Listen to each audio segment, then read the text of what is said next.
नमस्कार। आज हमारे सामने है एक दस्तावेज। शीर्षक है एक सैनिक की कहानी, रामवीर का शौर्य। ये कहानी है बदनपुर गांव के रामवीर की।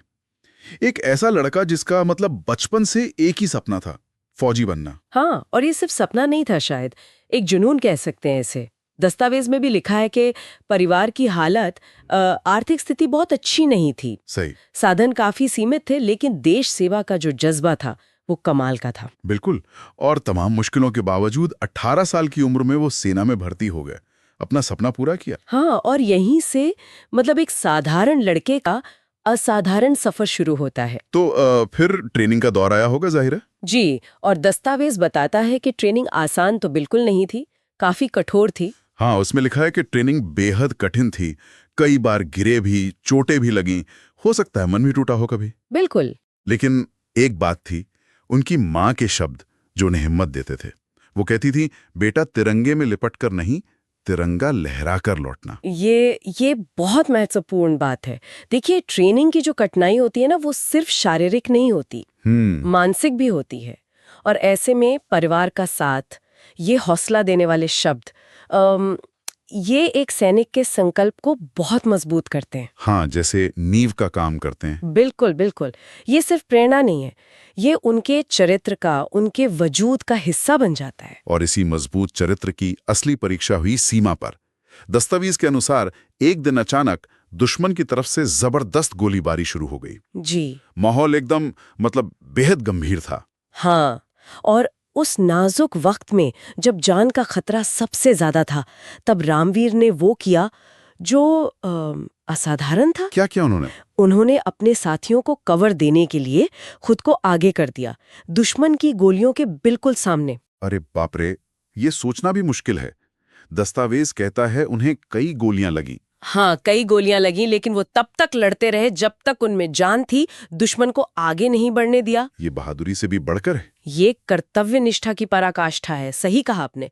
उस एक पल में अपनी जान की परवाह किए बिना साथियों और देश की रक्षा को चुनना, यही तो मतलब फौजी जज्बे का सार है। फिर उन्हें अस्पताल ले जाया गया, और जब उन्हें होश आया तो पता है पहला सवाल क्या था उनका? क्या था?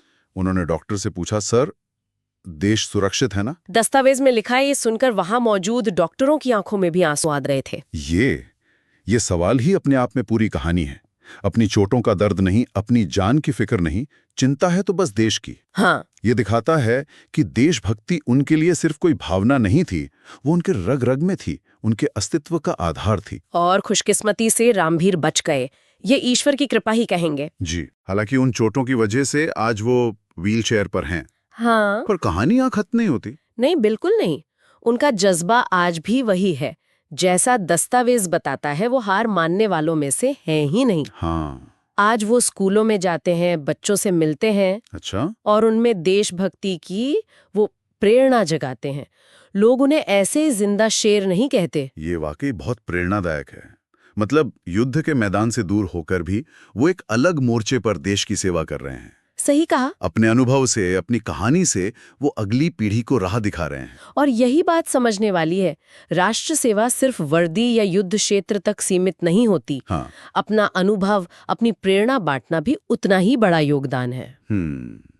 ये कहानी सिखाती है कि असली वीरता सिर्फ लड़ने में नहीं, बल्कि उसके बाद भी जीवन को एक मकसद देने में है। बिल्कुल।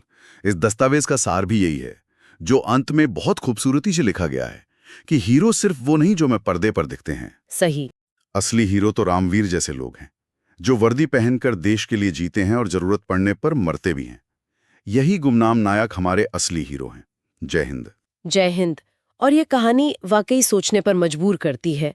जैसे रामवीर ने सेवा का एक नया रास्ता चुना व्हीलचेयर पर आने के बाद भी, तो क्या वर्दी के इस अनुभव से हटकर भी राष्ट्र निर्माण और सेवा कैसे और भी कई रास्ते हो सकते हैं, जिन पर शायद हमारा समाज उतना ध्यान नहीं देते? ये एक बहुत अच्छा सवाल है सोचने के लिए। शायद ये हमें अपने आसपास और अवसर तलाशने को प्रेरित करे।